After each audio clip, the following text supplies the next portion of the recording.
My prediction is that the LT, like the one behind me, is gonna take over right where the LS left off. I'm not saying that the LS is outdated. I'm not saying that the LS needs to go away and that this thing is better. I'm just saying that the reign of everybody putting an LS in everything is kind of coming to an end, and the LT, I feel like, is gonna start taking over.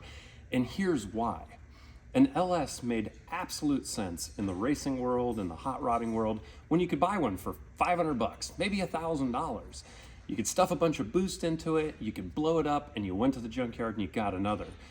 But if you're like me and you've tried to get an LS out of a junkyard, that ship has sailed. They're basically gone. You're spending thousands of dollars, well, you know, up to like $6,000 to get a good aluminum blocked LS.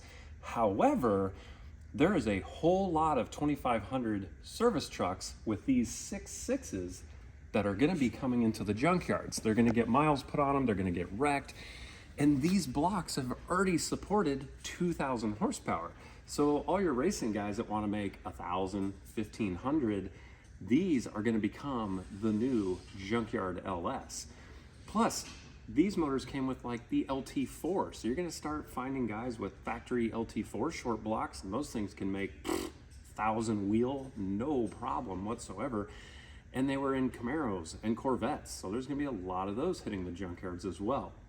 I just think it's super cool that even though the LS, you know, reign is kind of hitting a plateau, the small block Chevy LT is taking over. It's gonna keep this train going of pushrod performance being affordable.